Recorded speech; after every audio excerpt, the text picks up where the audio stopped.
प्रिय छात्रों, स्वागत है आप सभी के गुरुकुल आश्रम के इस प्यारे से यूट्यूब चैनल पर। समाज का एक लेक्चर होगा, छोटा सा इंट्रोडक्शन करेंगे और इसमें आपका हम पूरा समाज के डिटेल में सब कुछ समझ लेंगे और ये नोट्स भी आपके लिए प्रोवाइड हो जाएगा इसका। तो आप इसको क्या कीजिएगा कि बिल्कुल आसानी समझ लीजिए। समाज में देखा हूँ कि हर पेपर में आपके लिए कम से कम हर बोर्ड का देखा जाए, जैसे CBSE बोर्ड है, बिहार बोर्ड हो। बिहार बोर्ड तो कभी कभी 3-4 क्वेश्चन भी इस चैप्टर से करता है, तो पढ़ना जरूरी होता है। ग्रामर देखो, बुक पढ़ने के साथ साथ आपको व्याकरण भी पढ़ने पड़ेंगे और व्याकरण आपको हमेशा काम आता है। क्लास आप 9th में चले जाएँ, 10th में है, 11th 12th, जब बोर्ड के एग्जाम देंगे तो ग्रामर आपका साथ आएगा ही और ग्रामर से क्वेश्चन आते ही हैं। समास क्या होता है? समास में सर पदों का मेल होता है। समास में किसका मेल होता है? पदों का। जैसे कि मैं देखता हूँ, एक एग्जाम्पल देखिएगा, जैसे लिखा है राजा और की कन्या, तो हम इतना बड़ा वाक्य ना बोल के सीधा एक शब्द बोल दूंगा, राजकन्या। इसमें क्या होगा? इसकी विभक्ति गायब हो गया। वही बात लिखा है, इसकी विभक्ति इसमें गायब होती है। सर विभक्ति क्या होता है? तो विभक्ति आप कारक में पढ़ते होंगे सर, कारक में आपको पढ़ाया गया होगा। तो थोड़ा मैं कारक आपको समझाता हूँ। कारक क्या होता है? कारक देखिएगा, कारक में आपको ये चिन्ह याद रखने होते हैं। जैसे कि ने मतलब कहीं कहीं ने गायब भी होता है। जैसे राम खाया, इसका मतलब क्या हो? राम ने खाया, वहाँ पर ने छिप जाएगा। कभी कभी को भी गायब होता है, तो इसमें जीरो, इसको जीरो विभक्ति बोला जाता है। कभी कभी शून्य विभक्ति कहलाता है, इसमें कभी कभी इसकी चिन्ह भी गायब होती है। चलो, तो कर्ता में एक पहले ये सब विभक्तियाँ होती हैं और कारक क्या होते हैं? कर्ता कारक में ने चिन्ह, कर्म को करण से द्वारा, संप्रदान को के लिए अपदान से यानी जुदाई लिख दिया हूँ अलगाव, क्योंकि ये से में और ये से में डिफरेंस है। ये द्वारा माध्यम काम करता है, ये जुदाई है।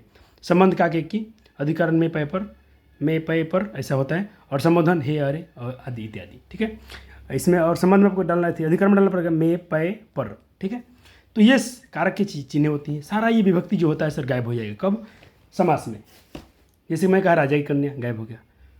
जैसे कि सर आँख से अंधा, पैर से लंगड़ा, ये सब जो भी कारक का चिन्ह आएंगे सब गायब हो जाएंगे। समास सर हम पढ़ेंगे 6 प्रकार के होंगे। तत्पुरुष समास, कर्मधारय समास, दीर्घ समास और बहुब्रीहि समास, अव्ययी भाव समास और द्वंद्व समास। ठीक है सर, सबको डिटेल में थोड़ा पढ़ लेते हैं जल्दी जल्दी। समास, तत्पुरुष समास में आसान है सर, जितने कारक अभी आपको चिन्ह दिखाया, सारा कारक चिन्ह इसमें छिपा होगा। और इसे याद रखिएगा, तत्पुरुष समास में अंतिम पद प्रधान होता है या उत्तर पद। क्वेश्चन आपसे पूछेगा कि समास का अंतिम पद प्रधान होता है, तो बताइएगा तत्पुरुष समास का। देखिए कुछ एग्जांपल देखते हैं। जैसे मैंने कहा पॉकेट को मारने वाला, को चिन्ह है, इसका मतलब एक शब्द बोलेंगे पॉकेट मार। देह चोर यानी देह से चोर, काम चोर यानी काम से चोर, मुँह चोर यानी मुँह से चोर, प्रेम से सिक्त यानी प्रेम सिक्त, अकाल पीड़ित यानी अकाल से पीड़ित। ठीक है, अब आप कुछ क्वेश्चन को आप खुद से ट्राई कीजिएगा। रोग पीड़ित, रोग से पीड़ित, जन्मान, जन्म से अंधा, रोगग्रस्त, रोग से ग्रस्त, शोकग्रस्त, खुद से आप भर दीजिएगा इधर, ये आपके होमवर्क में चले जाएंगे। ठीक है, शक्तिहीन, शक्ति से हीन, शोकाकुल, शोक से कुल, धनहीन, धन से हीन, नेत्रहीन, नेत्र से हीन। ठीक है, ये सारे तत्पुरुष समास के एग्जाम्पल हैं। अन्नहीन, बलहीन, पुत्रहीन, पदभ्रष्ट, पथभ्रष्ट, सारे जितने सबको भरना है। क्रियाहीन, क्रिया से हीन, चरित्रहीन, चरित्र से हीन। ठीक है, इसको भर लीजिएगा। आइए सर, अब आते हैं सर धर्म विमुख, धर्म से विमुख। ठीक, विद्यालय, विद्या के लिए आलय, शिवालय, शिव के लिए आलय। ठीक, न्यायालय, न्याय के लिए आलय, हिमालय, पर्वतों के लिए आलय, हिम के लिए आलय, धर्मशाला, धर्म का शाला यानी धर्म के लिए शाला, शाला मतलब घर होता है। स्नान घर यानी स्नान के लिए घर, रसोई घर। भर लेंगे एग्जाम्पल को? हाँ सर भर लेंगे। चलिए, ये सब करा चुका हूँ, चरित्रहीन ये सब हो चुका है, रिपीट भी हो गया कुछ क्वेश्चन, कोई बात नहीं। देश सेवा, देश की सेवा, सेनानायक, सेना का नायक, राष्ट्रपति, राष्ट्र का पति, वीर कन्या, वीर की कन्या, राज की कन्या। ठीक है, चलो। गणेश, गण का ईश, चंद्रोदय, रामायण, राजदूत, ये सब आते हैं तत्पुरुष समास में। ठीक है सर, अगला समास क्या होगा? अगला समास होगा कर्मधारय समास। डिफिनेशन क्या कहता है? जिस में समान विभक्ति वाले पदों में एक विशेष्य और दूसरा, एक विशेषण और दूसरा विशेष्य होगा, या एक उपमान होगा दूसरा उपमेय होगा। एग्जाम्पल सबको क्लियर हो जाएगा। जैसे अब देखिएगा, मैं कहता हूँ सर नील कमल, इसका अर्थ क्या होता है सर? नीला है जो कमल। तो नीला क्या विशेषता बता रहा है? कमल की विशेषता को बता रहा है ये विशेषण, और कमल क्या होगा? विशेष्य होगा। इसका विशेषता ये बतला रहा है, जिसकी विशेषता बतला जाए वो विशेष्य है, जिसका जो विशेषता बतलाता है वो विशेषण। एक एग्जाम्पल और लेंगे तो और क्लियर होगा। जैसे मैंने कहा कमल नयन, कमल के समान नयन। देखिए अब यहाँ पर नयन की तुलना हो रही है कमल से, तो कमल क्या होगा? उपमान हो गया। ठीक, किसकी तुलना हो रही है सर? नयन का, तो नयन उपमेय हो गया। इजी है सर। तो जिसमें उपमान या उपमेय हो, जिसमें विशेषण या विशेष्य पद आएंगे वो कहलाएंगे सर कर्मधारय समास। एग्जाम्पल आपके सामने दिया गया है, देख सकते हैं, और जो जो छोड़ा हूँ भर लीजिएगा। जैसे मैंने कहा सर महाकाव्य, तो महान काव्य, तो इसको ऐसे भी कह सकते हो, महान है जो काव्य, महान है जो काव्य, महात्मा, महान है जो आत्मा। आपके अगर बोर्ड में अगर विग्रह करने के लिए आते हैं तो वैसे ही कीजिएगा, ठीक है। महावीर, महान है जो वीर। महापुरुष, महान है जो पुरुष। ये सब तत्पुरुष कर्मधारय समास के एग्जाम्पल हैं। अब आते हैं सर दीर्घ समास में। ये डिफिनीशन गलत है, ये दीर्घ समास का डिफिनीशन यहाँ दिए गए हैं। जिस समास का पहला पद संख्यावाचक शब्द होगा, जैसे चौराहा में देखो 4 संख्या आ गया, नवग्रह 9 संख्या हो गया, चौवन्नी 4 आनों का समूह, दो अन्नी तो क्या भरोगे सर, दो आनों का समूह। पहले पैसे चलता था चरन्नी ठनी, हम लोग चला देते। चौमास 4 मासों का समाहार। चतुर्वेदी 4 वेदों का समाहार। दोपहर 2 पहरों का समाहार। भर लोगे सर एग्जाम्पल? हाँ भर लेंगे सर। आते हैं सर अगले समास में, बहुव्रीहि समास। सब पर क्वेश्चन प्रैक्टिस आपको बाद में करा देंगे, पहले आप सबको समझ लीजिएगा। बहुव्रीहि समास ये थोड़ा हटके है, इसमें अन्य पर प्रधान होता है। कहेंगे कुछ अर्थ इसका प्रधानता किसी और को दिया जाएगा। मैं कहता हूँ सर बिना है हाथ, बिना है पानी जिसके, या बिना है जिसके हाथ में। बिना किसके हाथ में सर? नाम आपके दिमाग में गूंजेगा सरस्वती। मैंने कहा लंबा है उदर जिसका, आप तुरंत कहो सर गणेश। कहना कुछ और जा रहा है, अर्थ किसी और की प्रधानता हो रही है, इसको बोलते हैं सर बहुव्रीहि समास। 10 आनंद, 10 है आनंद जिसके। पंचानन 5 आनंद है जिसके। ये 10 और 5 संख्या में जाना, ये संख्या नहीं है, ये विशेषता बतला रहा है भाई, ये कहीं अलग चीज़ है। ये 10 आनंद 10 सिर वाला रावण को संकेत कर रहा है। पंचानन अपने बजरंगबली के 5 मुख वाला से देखा होगा। नीलंबर, नीला है अंबर जिसके। दिगंबर, दिख है अंबर जिसके। लंबोदर, लंबा है उदर जिसका। सूल है पानी, ठीक है, पानी हो जिसके सूल में, यानी जिसके सूल में, जिसके पानी में सूल हो, यानी जिसके हाथ में सूल हो, यानी भगवान शिव।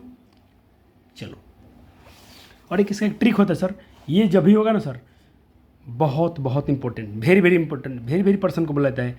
वैसे व्यक्ति इसमें आते हैं इस समास में जो दुनिया में इकलौते होते हैं। मैं सरस्वती किसी और को बोल सकता हूँ क्या? बिना से किसी के हाथ में और की तुलना कर सकते हैं क्या? लंबोदर मैं किसी और को बोल सकता हूँ क्या? नहीं। तो ये किसी एक को ही बोला जाता है। और कर्मधारय में क्या था? कर्मधारय में हो सकते हैं, संसार में 2-4 लोग हो सकते हैं, लेकिन बहुव्रीहि में सिर्फ स्पेशल वीआईपी लोग होंगे, वेरी वेरी इंपॉर्टेंट लोग। चलिए, अब यही भाव समास में सर, इसमें सर पूर्व पद की प्रधानता होती है तथा इसका पूर्व पद अव्यय होता है और समास पद क्रिया विशेषण के रूप में प्रयुक्त होता है। ये अव्ययी भाव समास कहलाता है। बहुत एग्जाम्पल है सर, इसका ट्रिक देखिए ना, ट्रिक, इसका ट्रिक 90% काम करेगा। कोई शब्द यथा शुरू हो, कोई शब्द प्रति शुरू हो, बे से शुरू हो, भर शुरू हो, तो आप समझ लीजिएगा ये वही समास है। कुछ एग्जाम्पल देखिए, जैसे मैंने कहा सर यथा से यथाशक्ति, यथासंभव, ठीक है। चलो तुरते हैं इसको। भरपेट वन पेट भर। आमरण यानी मरण तक। आकरण बिना कारण। अनजाने न अनजाने में, न बिना जाने, बिना जाने। बेरहम बिना रहम के। बेफायदा बिना फायदा के। बेनकाम बिना काम का। बेशरम बिना शर्म के। प्रतिदिन, अब देखो ये प्रति वाला इसमें हो जाएगा। प्रतिमास यानी हर मास। प्रतिदिन हर दिन। प्रत्येक हर एक। प्रतिमान हर का समान यानी प्रत्येक का समान। चलो समक्ष परोक्ष अक्षी के परे। समोक्ष अक्षी के सामने। भरसक शक्ति भर। प्रत्यक्ष अक्षी के आगे। प्रतिवर्ष हर एक वर्ष, हर वर्ष, ठीक है सर। चलिए, यथाशक्ति शक्ति के अनुसार। यथार्थ अर्थ के अनुसार। यथाशीघ्र शीघ्रता के अनुसार। निडर बिना डर का। निर्भय, अब भर लीजिएगा। ये आते हैं सर। एक और स्पेशल है, कहीं पर ऐसा आ जाए धीरे धीरे, दिनों दिन, रातों रात, सेम वर्ड रिपीट कर जाए। और माइनस में मत जाइएगा, माइनस आप सबको बता दिया था कि द्वंद्व समास में आता है, जरूरी नहीं है। द्वंद्व समास में जरूरी नहीं कि माइनस बीच में आएगा। माइनस यहाँ भी आता है, रातों रात में है, धीरे धीरे में है, पल पल, बार बार। ये माइनस, ये हाइफन के चिन्ह पर नहीं जाना है आपको। ये चिन्ह अगर संख्या सेम रिपीट कर रहा है तो ये अव्यय समास में होता है। द्वंद्व बहुत ईजी होता है, जिस समास में दोनों पद प्रधान होते हैं, इसमें माइनस का चिन्ह होता है या और छुपा होता है। जैसे मैं कहता हूँ माता पिता, इसका मतलब क्या हुआ? माता और पिता। सीताराम सीता और राम। भाई बहन भाई और बहन। दाल भात दाल और भात, ठीक है। एग्जाम्पल है, बहुत आसान था।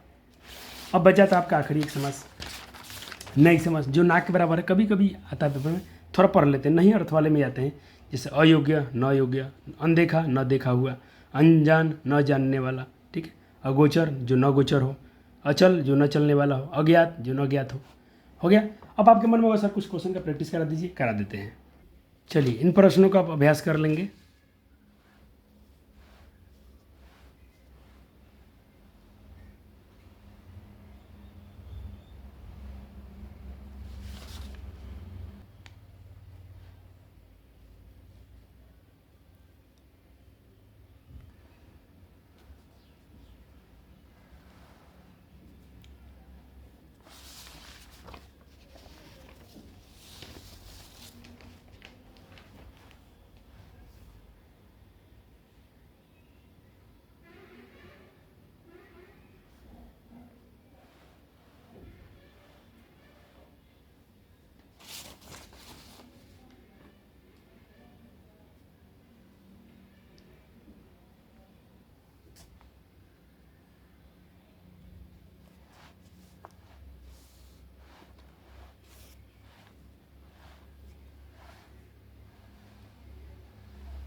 तो इस तरह से आपके पूरा समास का लेक्चर खत्म हो रहा है। इसको नोट्स बना लीजिएगा और रिवीजन करते रहिएगा। बाकी आपके ग्रामर के सेक्शन को धीरे धीरे हम पढ़ा देंगे। आपके बोर्ड फाइनल बोर्ड से परीक्षा से जो भी आप क्लास 9th के हो या 10th के हो, आपके बोर्ड एग्जाम से पहले, और 12th वाले बच्चे को भी बोल रहा हूँ, आपके बोर्ड एग्जाम से पहले सारा आपका ग्रामर सेक्शन खत्म करा दिया जाएगा। थैंक यू, धन्यवाद।